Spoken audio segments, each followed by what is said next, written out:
Assalamualaikum warahmatullahi wabarakatuh. Salam sejahtera bagi kita semua. Salam, Om Swastiastu, Namo Buddhaya, dan salam kebajikan. Di video kali ini aku akan membahas kenapa sih kita harus mengurutkan berkas lamaran kerja kita, atau ujung-ujungnya nanti bakalan dilihat oleh pihak HRD secara satu persatu. Jadi nggak perlulah diurutkan segala macam. Nah, ini yang menjadi kendala, kesulitan, atau permasalahan pelamar atau calon kerja yang sering dianggap sepele. Padahal sebenarnya ini bisa menjadi poin ya, dasar parameter atau tolak ukur HRD untuk melihat ya keseriusan kamu dalam mencari pekerjaan. Oke, kita langsung saja urutan berkas yang pertama. Gasgun. Urutan berkas yang pertama adalah CV. Kenapa CV diurutkan di urutan yang pertama? Yang biasanya sering kita letakkan di urutan yang pertama adalah surat lamaran kerja. Pihak HRD umumnya melihat dokumen ini, CV ini pertama kali dibandingkan dokumen-dokumen yang lain dikarenakan di dalam CV ini kan ada terdapat berbagai macam keterampilanmu, skillmu, terus kemampuan yang kamu punya secara singkat. Selain informasi tersebut, supaya buat HRD-mu senyaman mungkin dengan tampilan CV yang menarik, ya, yang menjual, yang menjabarkan semua hal-hal yang berkaitan dengan kualifikasi yang ada di diri kamu. Jadi jangan persulit HRD untuk mencari CV-mu yang sering sekali kamu taruh di urutan yang terakhir. Selanjutnya di urutan yang kedua adalah surat lamaran kerja. Sebenarnya untuk surat lamaran kerja ini aku lebih senangnya diketik. Kenapa diketik? Karena dengan diketik kita lebih mudah mengedit, mengubah, terutama tujuan suratnya. Jadi kita bisa masukkan surat lamaran kerja ini ke berbagai jenis perusahaan, ke banyak perusahaan, ke banyak lembaga atau instansi. Dan tentunya gunakan bahasa yang baik dan benar sesuai dengan KBBI, Kamus Besar Bahasa Indonesia, sehingga surat lamaran kerja kita ini lebih terlihat profesional dibandingkan surat lamaran kerja calon pelamar yang lainnya. Selanjutnya adalah portofolio. Di urutan ketiga adalah portofolio. Portofolio ini berisi hasil karya yang pernah kamu buat, yang pernah kamu ciptakan, bisa berupa gambar, video, buku, bahkan tulisan.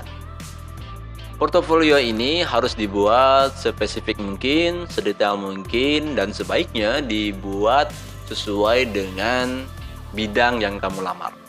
Misalnya kamu melamar sebagai fotografer, ya tampilkan hasil foto-foto terbaik yang pernah kamu ciptakan, yang pernah kamu ambil menggunakan kamera ataupun handphone.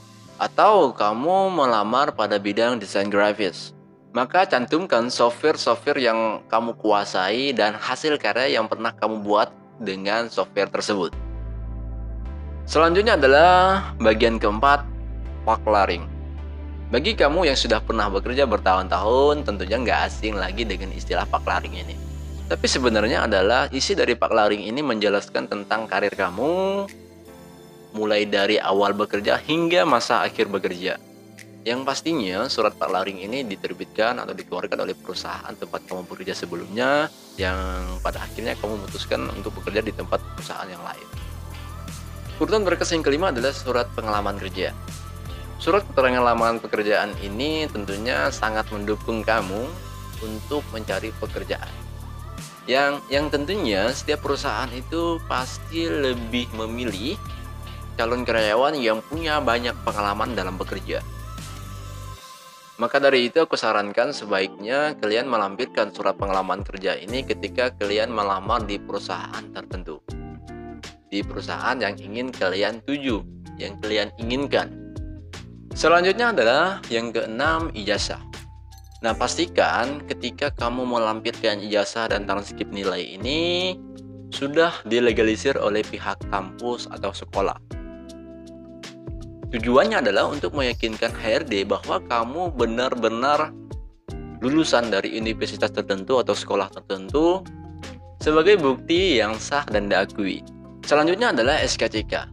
SKCK ini sebenarnya bukan hal yang wajib untuk kamu bawa atau kamu lampirkan dalam amplop surat berkas lamaran kerja kamu, dan hanya perlu dibawa ketika perusahaan memintanya saja. SKCK ini dipertimbangkan oleh perusahaan untuk melihat bahwa kamu tidak memiliki rekam kriminal atau hal negatif lainnya yang membuat perusahaan ragu untuk menjadikan kamu sebagai calon karyawannya. SKCK ini juga bisa dijadikan atau tolak ukur perusahaan untuk melihat ya keseriusan kamu dalam mencari pekerjaan. Selanjutnya adalah KTP dan SIM. KTP ini tujuannya untuk mencocokkan data kamu yang ada di ijazah dan di CV kamu, apakah benar atau tidak.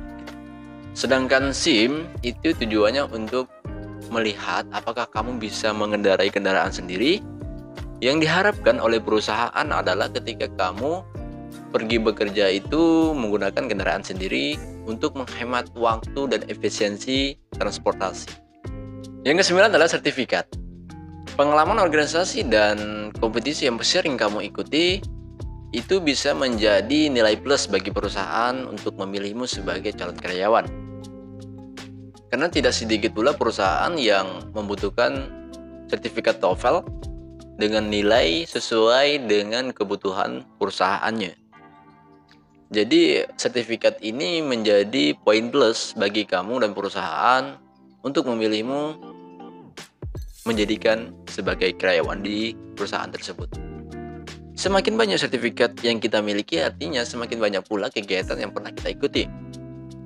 Tapi perlu diperhatikan juga, sertifikat yang kamu pilih ini disesuaikan dengan kebutuhan perusahaan atau bidang yang kamu lamar. Yang ke-10 dan yang terakhir adalah pas foto.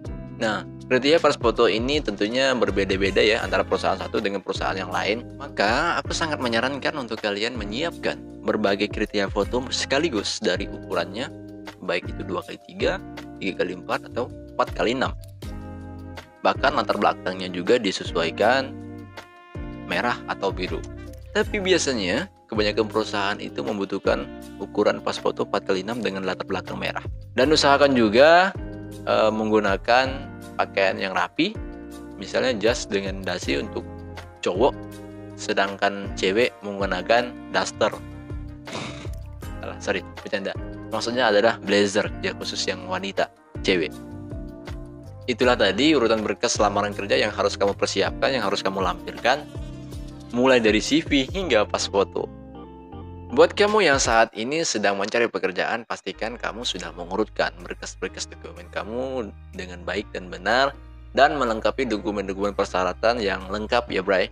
Nah, untuk mencari informasi menarik lainnya seputar tips dan trik lamaran pekerjaan, kamu bisa cek di channel YouTube saya, Supian Jelly, dan temukan info-info terbaru lainnya di sana.